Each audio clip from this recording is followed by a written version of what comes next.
बलूचिस्तान के जिला पंजगूर में सिक्योरिटी फोर्सेस का ऑपरेशन, फितना और हिंदुस्तान के 5 दहशतगर्द हलाक। ISPR के मुताबिक सिक्योरिटी फोर्सेस ने खुफिया इत्तलात पर दहशतगर्दों के खिलाफ ऑपरेशन किया। तो आपको अहम खबर दे रहे हैं जिसके हवाले से आपको बताएं कि बलूचिस्तान के जिला पंजगूर में सिक्योरिटी फोर्सेस का ऑपरेशन, फितना और हिंदुस्तान के 5 दहशतगर्द हलाक। ISPR के मुताबिक सिक्योरिटी फोर्सेस ने खुफिया इत्तलात पर दहशतगर्दों के खिलाफ ऑपरेशन किया। सुमेरा खान ने हमें ज्वाइन किया है। सुमेरा, इस हवाले से अपडेट कीजिए। जी बिल्कुल, ऐसे ही आपकी बात को मैं आगे बढ़ाऊंगी। सबसे पहले तो ये बताते चलें कि वफाकी एपिक्स कमेटी बराए नेशनल एक्शन प्लान की मंजूर शुदा विजन अज़्म इस्तेहकाम के तहत सिक्योरिटी फोर्सेज और कानून नाफिज करने वाले इदारों की जानिब से बिला तात्तुल और भरपूर रफ्तार से इंसदादी दहशतगर्दी की मुहिम जारी है। ये कार्रवाई उसी का हिस्सा है और फितना हिंदुस्तान से ताल्लुक रखने वाले 5 दहशतगर्दों को पंजगूर में इंटेलिजेंस बेस्ड ऑपरेशन में हलाक किया गया है।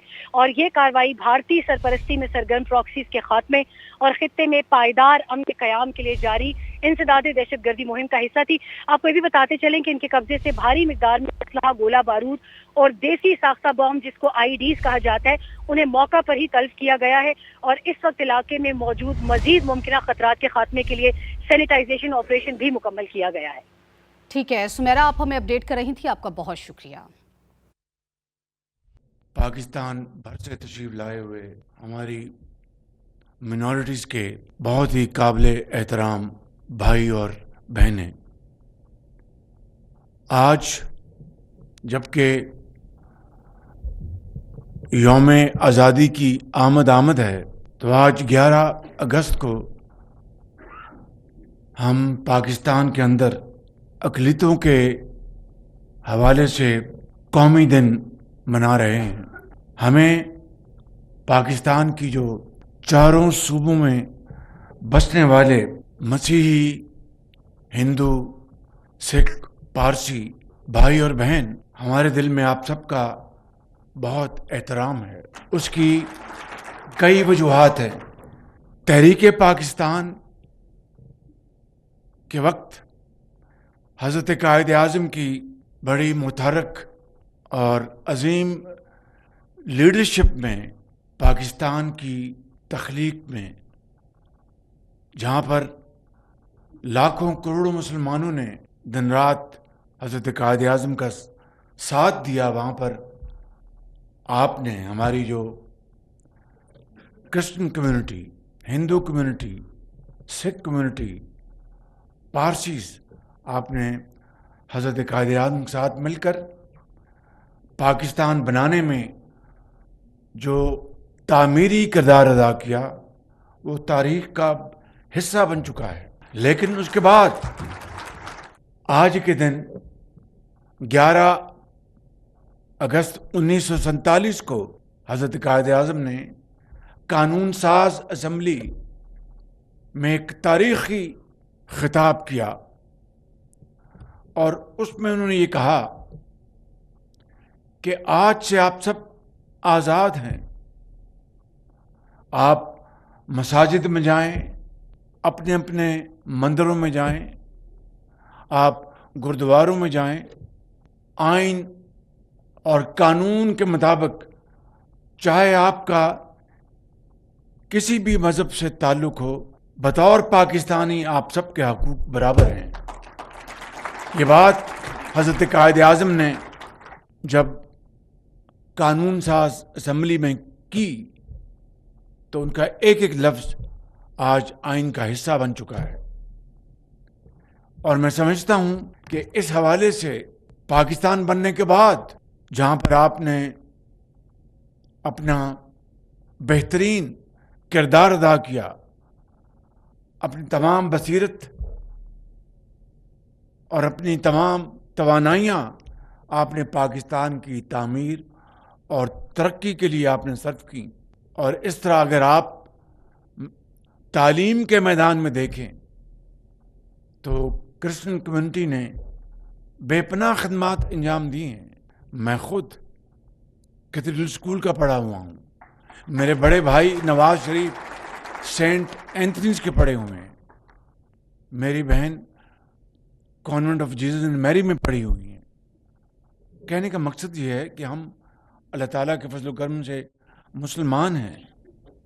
हमने इन اسکولوں میں تعلیم حاصل کی تو جس نے آپ کو تعلیم کے زیور سے آراستہ پیراستہ کیا، ان کی پاکستان کی ترقی اور خوشحالی کے حوالے سے اگر ہم ان کی ستائش نہیں کریں گے تو یہ ناانصافی ہوگی۔ اسی طریقے سے آپ دیکھیں کہ پاکستان کی جو جنگیں ہوئیں ان میں ہماری اقلیت برادری نے بہت ہی شاندار کردار ادا کیا۔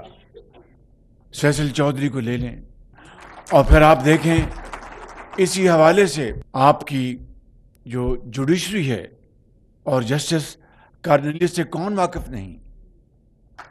انہوں نے، میں سمجھتا ہوں کہ بطور ایک جج، ایک منصف کے ایک شاندار کردار ادا کیا۔ اور پھر اس طرح جوگندر ناتھ منڈل، ان کا نام کون ان سے واقف نہیں؟ یا ایس ایل گپس سے کون واقف نہیں؟ ایس پی سنگا، ان سے کون واقف نہیں؟ میں سمجھتا ہوں کہ یہ وہ ہستیاں ہیں جنہوں نے پاکستان بنتے وقت کروڑوں مسلمانوں کے ساتھ اور پاکستان بننے کے بعد قدم سے قدم ملا کر پاکستان کی تعمیر اور ترقی میں بھرپور حصہ لیا۔ ابھی آپ نے دیکھا کہ جن کے والد نے اپنے بیٹے، جنہوں نے پاکستان کے لیے اپنی قربانی دی، میں شریک ہوا تھا رسومات میں بھی، یہ وہ قربانیاں ہیں جن کو ہمیں بڑی قدر سے دیکھنا چاہیے۔ سکھ برادری نے اپنا بھرپور کردار ادا کیا ہے، ہندو برادری نے اپنا بھرپور کردار ادا کیا ہے، پارسی برادری نے، یہ بہت پرامن برادریاں ہیں، انہوں نے ہمیشہ پاکستان میں امن سے زندگی گزاری، کبھی کسی لڑائی جھگڑے کا حصہ نہیں بنے۔ تو آج ہم 11 اگست کے حوالے سے جو ہماری منارٹیز کا دن آج ہم منا رہے ہیں، میں سمجھتا ہوں کہ اس کے لیے میں وزیر جناب سردار یوسف صاحب کو مبارکباد پیش کرنا چاہتا ہوں اور جناب چودھری اعظم تارڑ صاحب کو بھی مبارکباد پیش کرنا چاہتا ہوں۔ اور یہاں پر ہمارے ہندو نمائندے بیٹھے ہیں، تو یہ بات ہمیں اپنے ذہنوں میں اچھی طرح بسا لینی چاہیے کہ پاکستان کے اندر بسنے والے کروڑوں مسلمان اور ہمارے جو دوسری جو اقلیتیں ہیں، ہمیں سب نے مل کر پاکستان کو ترقی اور خوشحالی سے ہمکنار کرانا ہے۔ اقبال کا یہ شعر آج اس یونٹی کی عکاسی کر رہا ہے۔ فرد قائم ربط ملت سے ہے، تنہا کچھ نہیں، موج ہے دریا میں، بیرون دریا کچھ نہیں۔ تو یہ ہم آہنگی، یہ باہمی تعلق، دوستی، میں سمجھتا ہوں قربت داری، یہ آج کے دن یہ پیغام ہمیں ہر جگہ پورے زور و شور سے پہنچانا چاہیے۔ اور میں سمجھتا ہوں کہ پاکستان کے جو مقاصد ہیں وہ یہی ہیں کہ ہم اس ملک کے اندر تعلیم کو ہر جگہ پھیلائیں، ہم صحت کے لیے دن رات کام کریں اور لوگوں کو تعلیم کے زیور سے آراستہ پیراستہ کریں، نوجوان نسل کو آج کے جو جدید علوم ہیں اس سے ان کو امپاور کریں تاکہ پاکستان دنیا کے مقابلے میں، باقی دنیا کے ممالک کے مقابلے میں عزت اور وقار کے ساتھ کھڑا ہو اس صف میں۔ الحمدللہ ابھی پاکستان نے مکہ المکرمہ میں ٹرائی لیٹرل ڈیفنس پیکٹ کیا ہے۔ میں یہاں پر آج پھر یہ بات بلا خوف تردید کہنا چاہتا ہوں کہ یہ ڈیفنس پیکٹ جو ہوا ہے سعودی عرب، پاکستان اور ترکی کے درمیان، یہ کسی ملک کے خلاف یہ معاہدہ نہیں ہوا، یہ معاہدہ ہے امن کو فروغ دینے کا، یہ معاہدہ ہے ترقی اور خوشحالی کو فروغ دینے کا۔ اور آج جس طریقے سے گلف کے اندر ایک انتہائی ہیجانی کیفیت موجود ہے، امید کی جانی چاہیے کہ ہم سب مل کر انشاءاللہ اس کا خاتمہ کریں گے اور خطے میں امن قائم ہوگا۔ میں سمجھتا ہوں اسلام کا، قرآن کریم کا اور اسوہ حسنہ سے نبی کریم صلی اللہ علیہ وسلم کے، ان سے ہمیں یہ سبق ملتا ہے۔ تو میں آخر میں سب آپ کا شکریہ ادا کرنا چاہتا ہوں۔ Thank you very much. Pakistan پائندہ باد۔